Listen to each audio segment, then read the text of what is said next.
ரீசெண்டாக தமிழ் டப் செய்யப்பட்டுள்ள ஒரு மலையாள படத்துடைய ரிவ்யூ தான் நம்ம இதில் பார்க்க போகிறோம். ஸோ இந்த படத்துடைய பேர் வந்து மாலிவுட் டைம்ஸ். இந்த படத்தில் லீட் ஆக்டராக நெஸ்லின் நடிச்சிருக்காரு. ஸோ இந்த படத்துடைய ஸ்டோரி என்ன, சின்ன வயசுலேருந்து நம்ம ஹீரோ வந்து ஒரு படத்தை எடுக்கணும், ஸோ டிடிஎஸ் சவுண்ட் எஃபெக்டோட ஒரு நல்ல ஒரு ஹாரர் படம் எடுக்கணும் மட்டும்தான் அவருடைய ஹெய்மாவே வச்சிருக்கிறாரு.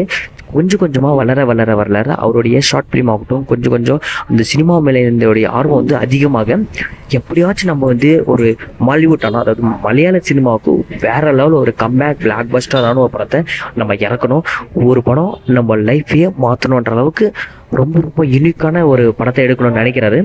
அவர் எடுக்க நாட்கள் ஆய்கிட்டு போக இருக்கிற நிலையில அந்த கதையை அவனுக்கு தெரியாமலே, ஸோ கதை மட்டும் இல்லாமல் அந்த டேரக்டருடைய ஸ்டைல் ஆஃப் மேக்கிங் இது மற்ற எல்லாத்தையுமே இன்னொருத்தர் என்ன பண்ணுறான்னா அதே மாதிரி காப்பி அடிச்சு அவன் வந்து ஃபிலிம் இண்டஸ்ட்ரியில் சக்ஸஸ் ஆகிடுறான்.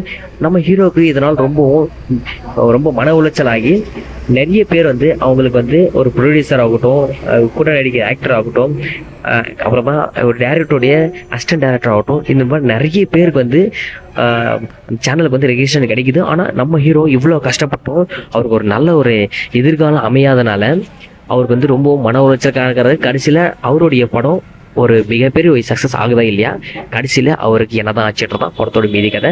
ஸோ படம் வந்து சூப்பராக இருந்துச்சு. எனக்கு வந்து வேற லெவல் ஒரு இதை குடிச்சிச்சு எப்படி சொல்லலாம். சில பேருக்கு வந்து இந்த மாதிரி படங்களை பிடிக்காது, ஆனால் ஒரு சினிமா லவராக இருக்கிறீங்களா, நீங்கள் இந்த படத்தை கன்ஃபார்மாக கொண்டாடுவீங்க. தாறுமாறான திரைப்படம். நீங்கள் இந்த படத்தை வந்து மிஸ் பண்ணாமல் பாருங்கள். ஸோ இதே மாதிரி மூவி ரிலேட்டட் வீடியோஸ் வேணும் மறக்காம சேனலை சப்ஸ்கிரைப் பண்ணிக்கோங்க.